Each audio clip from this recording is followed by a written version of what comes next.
2049 അതാണ് പറഞ്ഞ 100 years after like the Communist Party came to power. അപ്പം and they are waiting for something grand. ഇപ്പോൾ തൈവാനിൽ അവർ എപ്പോഴാണ് അടിക്കുക എന്നുള്ളത് അറിയില്ല. ഇപ്പം they are observing what is happening in Iran. അത് ഈ 2030 മുമ്പ് ഉണ്ടാവുമോ എന്നുള്ളത് ഇപ്പോൾ കുറേ ആൾക്കാർ ദേ ആർ പ്രിഡിക്റ്റിംഗ് ഇറ്റ്. പറയാൻ പറ്റില്ല അവിടെ നിന്നാണോ തുടങ്ങുക, സൗത്ത് ചൈന സീയിലേക്ക് കടക്കുമോ.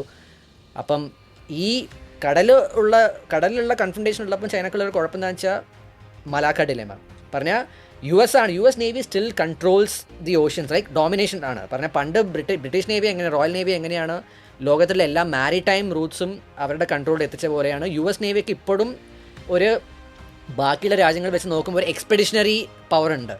അപ്പോൾ ചൈനക്ക് പറഞ്ഞാൽ ആ ഫസ്റ്റ് ഐലൻഡ് ചെയിൻ കഴിഞ്ഞിട്ട് ബ്രേക്ക് ഔട്ട് ചെയ്യാനായിട്ടുള്ള ബുദ്ധിമുട്ട് ഇപ്പോഴും ഉണ്ട്. ട്രൈ ചെയ്യുന്നുണ്ട്. എക്സാക്ട്ലി. ശ്രീലങ്കയിലെ പോർട്ടൊക്കെ കോൺട്രാക്റ്റിൽ എടുക്കുന്നു ഉണ്ട്.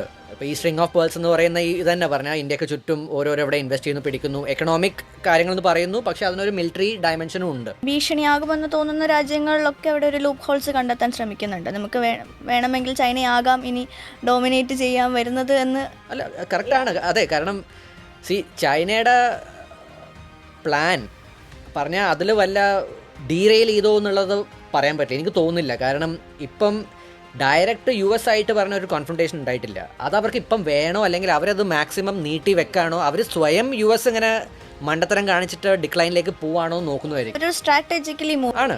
എക്സാക്ട്ലി. ഇപ്പം യു എസിൻ്റെ അവസ്ഥ നോക്കും ഡൊമസ്റ്റിക് പൊളിറ്റിക്സിൽ പറഞ്ഞാൽ വളരെ പോളറൈസ്ഡ് ആണ് ഇപ്പോൾ അവിടെ.